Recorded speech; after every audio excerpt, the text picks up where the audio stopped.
Good morning dear friends. आज हम इस वीडियो में आरपीएससी सेकेंड ग्रेड और कॉलेज लेक्चरशिप के लिए ग्रामर की तैयारी कैसे करें उसी पैटर्न को आगे बढ़ाते हुए आज हम इसमें फर्स्ट टॉपिक स्टार्ट करने जा रहे हैं वर्ब। और वर्ब की कैसे तैयारी की जाती है मैं जैसे आपको बताऊं आप उस तरह से इसकी तैयारी कीजिए तो आपको बहुत बेनिफिट होगा, क्योंकि वर्ब एक ऐसा चैप्टर है जिसके माध्यम से हम पार्ट्स ऑफ स्पीच का निर्माण कर सकते हैं प्रीफिक्स और सफिक्स के माध्यम से। और वो कैसे होगा, उसकी शुरुआत कैसे करें। देखो मैंने लिखा है टाइप्स ऑफ वर्ब। पहले तो यह है कि हमें वर्ब क्यों पढ़नी चाहिए, क्योंकि वर्ब ही एक ऐसा टॉपिक है जिसके माध्यम से हम कई सारी चीजें जान सकते हैं। वर्ब से हम नाउन बना सकते हैं, उससे हम एडवर्ब बना सकते हैं, उससे हम एडजेक्टिव बना सकते हैं। ठीक है, अब इसकी तैयारी कैसे करोगे। वर्ब दो प्रकार की है, finite and non finite verb.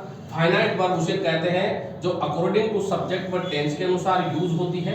और फाइनाइट वर्ब को दो भागों में बांटा गया है, एक होती है एक्सिलरी वर्ब, एक होती है मेन वर्ब, जिसे हम सहायक क्रिया के रूप से जानते हैं। और एक्सिलरी जो वर्ब होती है यह वाक्य में सब्जेक्ट और टेंस के अनुसार यूज होती है अपनी मेन वर्ब के साथ में। इसके साथ मेन वर्ब का होना जरूरी होता है और इसे हम तीन भागों में डिवाइड करके पढ़ते हैं। प्राइमरी एक्सिलरी जिसमें बी की फॉर्म, डू की हेल्पिंग वर्ब और हैज की हेल्पिंग वर्ब आती है। मॉडल एक्सिलरी में सारी मॉडल्स आ जाएगी तुम्हारे प्रेजेंट पास्ट में, can, could, may, might, shall, should, will, would आदि। और मार्जिनल जो एक्सिलरी है उसमें यूज टू, डेयर और नीड जैसी वर्ब का इस्तेमाल होता है।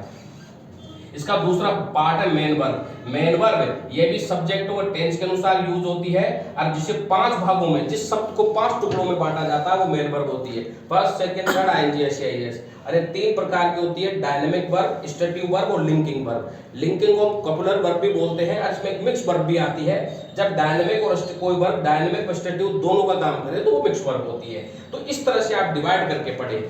अब है non finite verb. Non finite verb कभी भी टेंस व सब्जेक्ट के अनुसार यूज नहीं होती है। हम इसका प्रयोग, इससे हम नाउन, एडजेक्टिव व एडवर्ब बनाने के लिए यूज करते हैं प्रीफिक्स या सफिक्स लगा करके। और नॉन फाइनाइट वर्ब की तीन कैटेगरीज होती है, इंफिनिटिव वर्ब, जेरेंट वर्ब और पार्टिसिपल वर्ब। इस तरह से आप ओवरऑल, इस तरह से आप इसको ओवरऑल करके इस तरह से डिवाइड करके आप पढ़ें।